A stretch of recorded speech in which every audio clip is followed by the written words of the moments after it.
کم سے کم قرآن مقدس کا ایک صفحہ ہی پڑھ کر سویا کریں، عادت بنائیں اور ترجمے کے ساتھ پڑھیں، اس میں تھوڑا سا غور کریں، سوچیں کہ اللہ میں کیا کہہ رہا ہے۔ اور ایک خاص بات یہ ہے، ہر سال یہ پیغام دیا جاتا ہے، بلکہ اکثر محفلوں میں کوشش کی جاتی ہے کہ پیغام دیا ہے، نزول قرآن بند ہوا ہے، نزول قرآن بند ہوا ہے۔ مانیے نزول قرآن ابھی بھی بند نہیں ہوا، ابھی بھی وہ جاری ہے۔ یعنی اگر کوئی قرآن میں آج بھی غور کرنے بیٹھے تو قدرت کی طرف سے اب بھی اس کا فیضان انسان کے دل پہ نازل ہوتا ہے۔ یہ خاص بات ہے، یہ کسی کتاب کے لیے نہیں ہے، اسے صرف اللہ کی کتاب کے لیے۔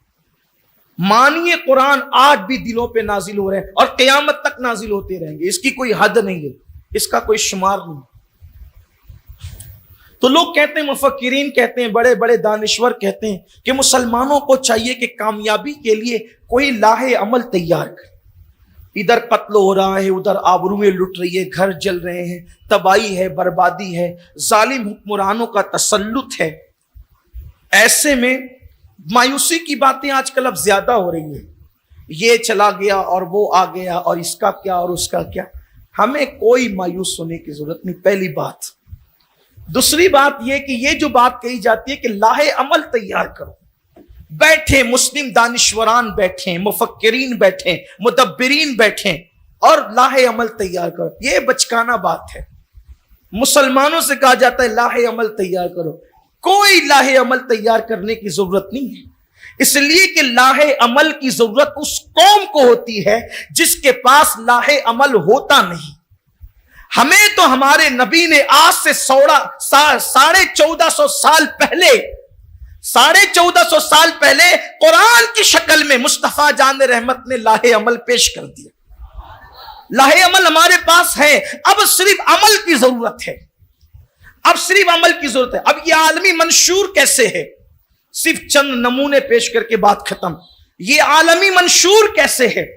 منشور کا مطلب، طریقہ کار کا مطلب، قانون کا مطلب کہ کب آپ کو کرنا کیا ہے۔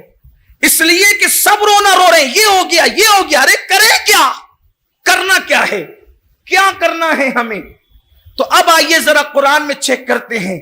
یہ عالمی منشور ہمیں سیاست سے لے کر ریاست تک، بازار تک، غلامی تک، امامت تک، سیادت تک، قیادت تک، سپہ سالاری تک اور نمازوں کے نظام سے لے کر حج کے نظام تک کیا منشور عطا کر رہا ہے۔ قصور تو اپنا یہ کہ ہم نے نہیں پڑھا۔ ہر آدمی کہتا ہے میرے مولانا کی کتاب پڑھو، کوئی یہ کیوں نہیں کہتا کہ مولا کی کتاب پڑھو؟ آپ کہتے ہیں مولانا کی کتاب پڑھو، آپ یہ کیوں نہیں کہتے کہ مولا کی کتاب پڑھو؟ ہاں بس اس مولانا کی کتاب پڑھنا ہے جو قرآن کی صحیح ترجمانی کر رہا ہے، مجھے اس کا انکار نہیں ہے۔ جب کتاب ایک تھی تو امت بھی ایک تھی، جب کتاب ایک تھی امت بھی ایک تھی، کتابیں بڑھتی گئی، فرقے بڑھتے گئے۔ تو کیوں ایسا نہیں ہوتا؟ سب آتے قرآن کی طرف، سب آتے اللہ کی کتاب کی طرف، یا ان کتابوں کو پڑھتے جو قرآن کی صحیح ترجمانی کر رہی ہے۔ امت کو بانٹ دیا فرقوں میں، کیوں نہیں بلاتے خدا کی کتاب کی طرف؟ مصطفیٰ جان رحمت نے تو اللہ کی کتاب کی طرف بلایا تھا۔ حضور نے نہ ریاست کی طرف بلایا تھا، نہ سیاست کی طرف بلایا تھا، نہ برادری کی طرف بلایا تھا، نہ قبیلے کی طرف بلایا تھا، نہ خطے کی طرف بلایا تھا۔ حضور نے فرمایا تھا آؤ قرآن کے رنگ میں رنگ جاؤ اور ایک وحدت بن جاؤ، اور ہو گیا ایسا ہی۔ جہاں پر کالے اور گوروں کا برابر میں بیٹھنا ایک دوسرے کی توہین سمجھی جاتی تھی، وہاں مصطفیٰ جان رحمت نے ابو بکر و بلال کو ایک ساتھ بٹھا کر کے بتا دیا یہ قرآن کا منشور ہے، یہ قرآن کا دستور ہے، یہ قرآن کا انداز ہے۔ دیکھا عرب کا گورا خوبصورت عظیم المرتبت ہستی کو، حسین و جمیل ہستی کو ایک پکے رنگ کے غلام کے، اور بھی کس کے ساتھ بٹھایا؟ کس کے ساتھ بٹھایا؟